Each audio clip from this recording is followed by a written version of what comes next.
ఒక్కసారిగా మావోయిస్టుల దగ్గరికి పోదాం. 52 మంది మావోయిస్టులు సరెండర్. బీజాపూర్ జిల్లా ఎస్పీ ఎదుట లొంగుబాటు. ఇందులో 21 మంది మహిళలు, 31 మంది పురుషులు. 49 మందికి పైగా 49 మందిపై 1.41 కోట్ల రివార్డు. సరెండర్ అయిన వారిలో దండకరియణ స్పెషల్ జోన్ ఏఓబి మషూర్ ఏరియా కమిటీ సభ్యులు కూడా ఉన్నారంట. చాలా పెద్ద ఎత్తున ఇక్కడ లొంగిపోతున్న పరిస్థితులు మాత్రం ఉన్నాయి. కేంద్రం ప్రకటించిన విధంగా 2026 మార్చ్ 31 ఇవాళంతా జనవరి 16. ఇక నాకు తెలిసి ఆ టైం వరకు ఒక్క మావోయిస్ట్ కూడా లేకుండా ఏరివేసే కార్యక్రమం ఉంది. మరి అగ్రనాయకులు తెలంగాణలో ఉన్న 4 అగ్రనాయకులతో పాటు 17 మంది మొత్తం ఇంకా 38 మంది అజ్ఞాతంలో ఉన్నారంట. వీళ్ళ అఫీషియల్ లెక్కల ప్రకారం తెలంగాణలో మావోయిస్టులు 17 మంది ఉన్నారు, 38 మంది అజ్ఞాతంలో ఉన్నారు. అందులో 4 టాప్ లీడర్స్ ఉన్నారు, సెంట్రల్ కమిటీ మెంబర్స్ ఉన్నారు. ఈ టాప్ లీడర్స్ ఇప్పటివరకు అతిగతి లేదు. మరి టాప్ లీడర్స్ అందరూ పోలీసుల అదుపులోనే ఉన్నారా? తిరుపతి కావచ్చు, బడే చొక్కారావు కావచ్చు, వీళ్ళందరూ ఇక్కడ పోలీసుల అదుపులోనే ఉన్నారా? ఎక్కడ ఉన్నారు అనేది చర్చనీయాంశంగా మారింది. మావోయిస్టుల ఏరివేత కొనసాగుతూ ఉంది. ఆ ఏరివేతతో టాప్ కమాండర్లు అందరూ లొంగిపోవడమో లేదంటే ఎన్కౌంటర్ అవడమో, ఇక చిన్న వాళ్ళందరూ సరెండర్ అవుతున్న పరిస్థితి మాత్రం ఉంది అని చెప్పుకోవచ్చు.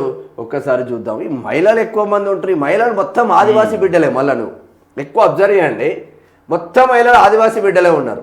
అటు సైడ్ వాళ్ళు ఎక్కువ ఉంటారు. ఇట్లా ఫోటో తీసుకొని ఫోటో ఫ్రేమ్ కట్టించుకుంటారు పోలీసు వాళ్ళు.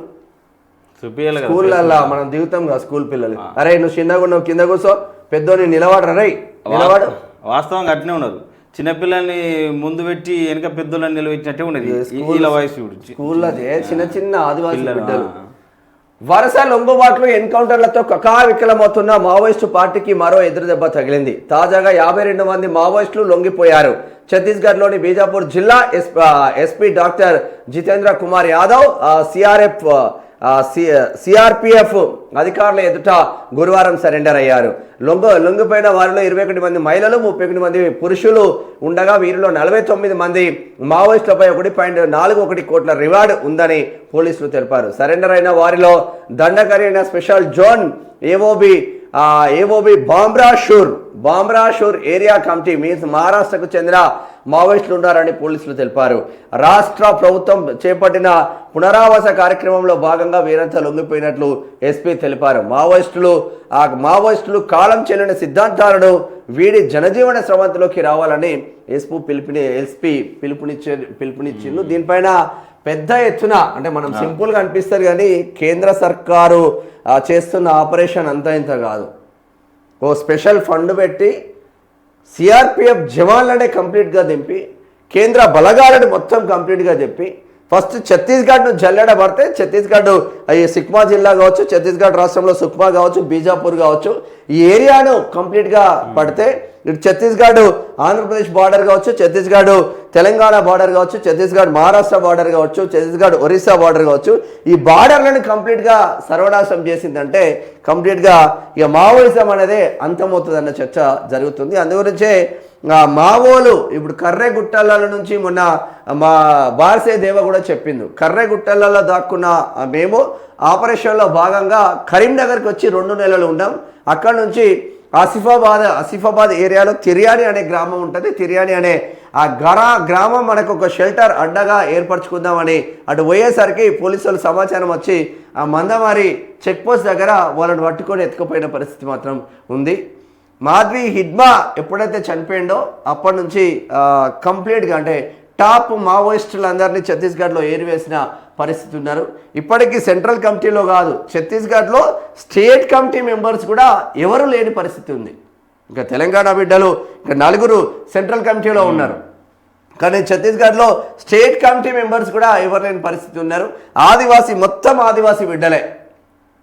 అంటే ఆ అడవుల హక్కుల కోసం వాళ్ళు జంగిల్ కోసం వాళ్ళు పోరాటం చేసింది కాబట్టి ఆ బిడ్డలు ఇప్పుడు నేల కొరుగుతున్న పరిస్థితి మాత్రం ఉంది. దుర్భరమైన పరిస్థితులలో ఆ మావోయిస్టుల కుటుంబాలు ఉన్నాయి. మరి మావోయిస్టుల కుటుంబాలను ఆదుకోవాల్సిన ఆవశ్యకత ఉంటుంది. ఏదో 25,000 ఇస్తున్నాం, 40,000 ఇస్తున్నాం, 30,000 ఇస్తున్నామంటే అవి ఎటు కాని పరిస్థితి ఉంటుంది. వాళ్ళకు కూడా ఆ థ్రెటనింగ్ ఉంటుంది. కాబట్టి మావోయిస్టుల కుటుంబాలను ఇన్ని రోజులు జనజీవన స్రవంతిలో లేరు. వాళ్ళు కంప్లీట్గా వాళ్ళకి సంబంధించిన ఆ అడవిని కాపాడుకోవడం కోసం మా అడవి మాకు కావాలి అన్న కాన్సెప్ట్ కొద్ది ఆదివాసీ బిడ్డలందరూ మావోయిజంలకు వెళ్ళిండ్రు. మరి అటువంటి బిడ్డలు జనజీవన స్రవంతిలోకి వచ్చిన తర్వాత కొంచెం ఎక్కువ అమౌంట్ ఇచ్చి వాళ్ళ కుటుంబాల దుస్థితి ఎట్లా ఉన్నదో ఆ దుస్థితిని బట్టి మీరు ఆలోచించే బాగుంటుందని మా సూచన. కానీ అయినే పరిస్థితులు లేవు. కనీసం ఇంటికి పోతే బియ్యం ఉన్నాయా లేవో కూడా తెలియదు. హిడ్మా చనిపోయిన తర్వాత మనం అందరం చూసినాం. కనీసం ఆమె తల్లికి కట్టుకోవడానికి చీర కూడా లేని పరిస్థితి. ఒక చీరను 4 భాగాలు చేసి ఇట్లా చిన్నగా కట్టేసుకుంటారు. మనం నార్మల్గా సిటీలో ఉంటేనే చలి చలి చలి చలి అంటాం. వాళ్ళ ఆదివాసీ బిడ్డలు మొత్తం అడవులలోనే ఉంటారు. అడవులలో ఇంకా విపరీతమైన చలి ఉంటుంది, విపరీతమైన. కానీ అన్నిటిని తట్టుకొని వాళ్ళు మళ్ళీ సిటీలోకి వచ్చి ఉండమంటూ ఉండరు. వాళ్ళ అలవాటు అంటే జనరేషన్ గ్యాప్ మారిన కొద్దీ సెట్ అవుతుంది. జనరేషన్ గ్యాప్ ఈ అట్లీస్ట్ ఆ కుటుంబాలకు కొంచెం న్యాయం చేస్తే బాగుంటుందన్న చర్చ జరుగుతుంది. ఎన్కౌంటర్ చేస్తూ ఉన్నారు. మీరు బాగానే ఉన్నది ఎన్కౌంటర్ చేస్తూ ఉన్నారు. ఇప్పుడు పాక హనుమంతుని ఎన్కౌంటర్ చేసేసారు. ఆ కుటుంబ పరిస్థితి ఏంటి అనేది కూడా ఆలోచించాలి కదా కేంద్ర ప్రభుత్వం. తీస్తున్నారు, గన్నులు పెడుతున్నారు, కాలుస్తున్నారు, కథమైపోతున్నారు. కానీ ఆ మావోయిస్టు చనిపోయిన మావోయిస్టు కుటుంబాలు ఒకవేళ భార్య ఉందా, పిల్లలు ఉన్నారా, ఒకవేళ భార్య పిల్లలు లేకపోతే తల్లిదండ్రులు ఎవరైనా ఉన్నారా, ఆ తల్లిదండ్రులకు మనకేమన్నా ఒక గుడిసిచ్చే పరిస్థితి ఏమన్నా ఉన్నదా అనేది ఆలోచన చేస్తే బాగుంటుంది అన్నది మా అభిప్రాయం. కానీ ఇప్పుడు చనిపోయిన తర్వాత కనీసం అంత్యక్రియలకు ఎవడైనా హాజరైతే వాడి మీద ఫోకస్ పెడతా ఉంది కేంద్రం.